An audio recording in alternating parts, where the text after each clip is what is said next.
साम्राज्य न्यूज, सामान्यांचा असामान्य आवाज। शहर काँग्रेस अध्यक्ष प्रकाश वाले यांच्या नेतृत्वाखाली सोलापूर शहर काँग्रेस सरचिटणीस रॉकी बंगाडे यांच्या वतीने मर्याई चौक जुना देगाव नाका येथील रिलायन्स मॉलजवळ केंद्रातील मोदी सरकारच्या महागाई विरोधात तसेच पेट्रोल, डिझेल, गॅस सिलेंडरचे दरवाढ करणाऱ्या मोदी सरकार विरोधात निदर्शन आंदोलन करण्यात आली।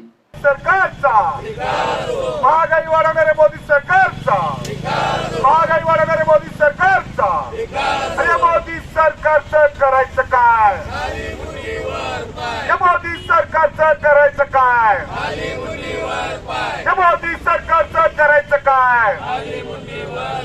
नरेंद्र मोदी होश में आओ, भाजप सरकार होश में आओ। यावेळी इंधन दरवाढ करणाऱ्या मोदी सरकारचा निषेध व्यक्त करण्यात आला। महाराष्ट्र राज्य प्रदेश काँग्रेस कमिटीच्या वतीने तसेच आमचे लोकप्रिय आमदार प्रणितीताई शिंदे यांच्या मार्गदर्शनाखाली आज आम्ही देगाव रोडला महागाई वाढ झाल्याबद्दल महागाई मुक्त भारत, महागाई मुक्त सोलापूर याच्या विरोधात आम्ही आंदोलन केलेलं आहे। हा भस्मासूर झालेला महाबकासूर मोदी सरकार त्यांना कुठलंच जाण नाही, फक्त भ्रष्टाचार करणे आणि लोकांना गोरगरिबांना लुटणे।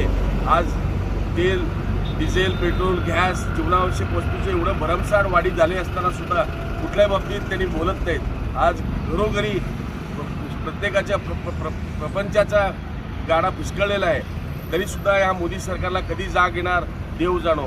गेल्या 8 वर्षापासून हे अजूनतरी असलेले सरकार फक्त लोकांची लूटमार करत आहे। भस्मासूर सारखा आ वाचून बसलेला मोदी सरकारचा मी निषेध करतो। या निदर्शने आंदोलनात शहराध्यक्ष प्रकाश वाले, प्रदेश चिटणीस किसन मेकाले, संयोजक रॉकी बंगाडे, माजी नगरसेवक NK क्षीरसागर, तिरुपती परके पंडला, नूर अहमद नालवाल, नितीन नागमोडे, सर्जेराव पगारे, अजय नागमोडे, शुभम बंगाडे, विश्वास नागमोडे, ईश्वर बेल भंडारे, बापू सर्वगोड यांच्यासह त्या भागातील नागरिक उपस्थित होते।